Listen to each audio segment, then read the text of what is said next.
नमस्कार मंडळी, सर्वांचं या व्हिडिओमध्ये सहर्ष स्वागत.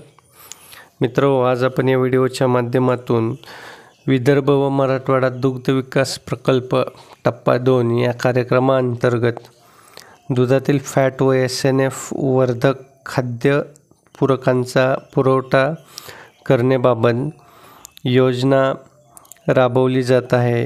या योजनेचा उद्देश एक गाय किंवा एका म्हशीसाठी येणारा खर्च, अनुदानाचं वाटप कसं असणार आहे, किती टक्के हिस्सा शासन उचलणार आहे आणि अनुदानाचे वितरण कशा प्रकारे लाभार्थ्यांना दिलं जाणार असे आहे आणि कोणते लाभार्थी यासाठी पात्र ठरतील याबाबतची सविस्तर अशी माहिती या व्हिडिओच्या माध्यमातून घेऊयात. तत्पूर्वी आपण या चॅनलवर नवीन असाल तर चॅनलला सबस्क्राईब करा आणि बेल आयकॉनला प्रेस करा, म्हणजे असेच नवनवीन माहितीपूर्ण व्हिडिओ आपणास मिळतील.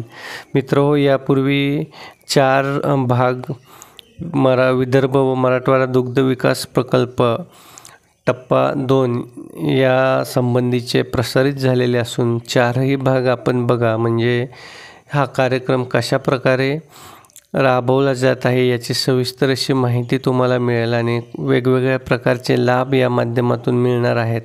त्यासंबंधीचे अजून 4 व्हिडिओ पुढे प्रसारित होतील, म्हणजे एकूण 10 भाग प्रसारित होणार असून सगळे भाग आपण ते बघा आणि गरजू शेतकऱ्यांपर्यंत हे व्हिडिओ शेअर करा, फॉरवर्ड करा, म्हणजे त्यांना विदर्भ व मराठवाडा दुग्ध विकास प्रकल्प टप्पा 2 या कार्यक्रमाबद्दल सविस्तर अशी माहिती मिळेल. चला तर मग बघूयात दुधातील फॅट व SNF वर्धक खाद्य पूरकांचा पुरवठा करण्याबाबतचा उद्देश नेमका काय आहे. मित्र, दुधातील फॅट व SNFच्या प्रमाणावर दुधाची स्वीकृती व दर ठरत असून या दोन्ही घटकांचे प्रमाण कमी भरल्यास संकलन केंद्रावर दूध नाकारले जाते किंवा कमी दराने स्वीकृती केली जाते.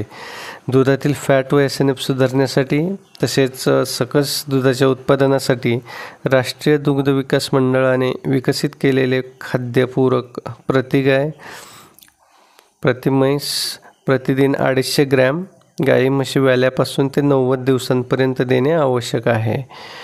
एका गाई किंवा एका म्हशीसाठी येणारा खर्च, आता 250 ग्रॅम जर खाद्यपूरक आपल्याला द्यायचं असेल एका गाईला किंवा म्हशीला एका दिवसासाठी, तर 90 दिवसासाठी ते द्यावयाचं आहे.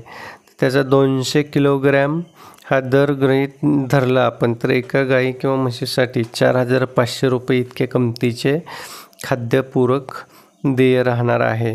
सदर खाद्यपूरक 25% अनुदानावरती वाटप करण्यात येईल, म्हणजे 75% लाभार्थ्याला त्याचा हिस्सा त्यात भरावा लागेल. अनुदानाचे वितरण, लाभार्थ्यांनी सदर खाद्यपूरक खरेदी केल्याचा पुरावा सादर केल्यानंतर अनुदानाची रक्कम लाभार्थ्याच्या बँक खात्यात डायरेक्ट DBTद्वारे जमा करण्यात येणार आहे. लाभार्थी, सदर योजनेअंतर्गत 33,000 गायी किंवा म्हशींना अनुदान तत्वावर खाद्यपूरकाचा लाभ देण्यात येईल.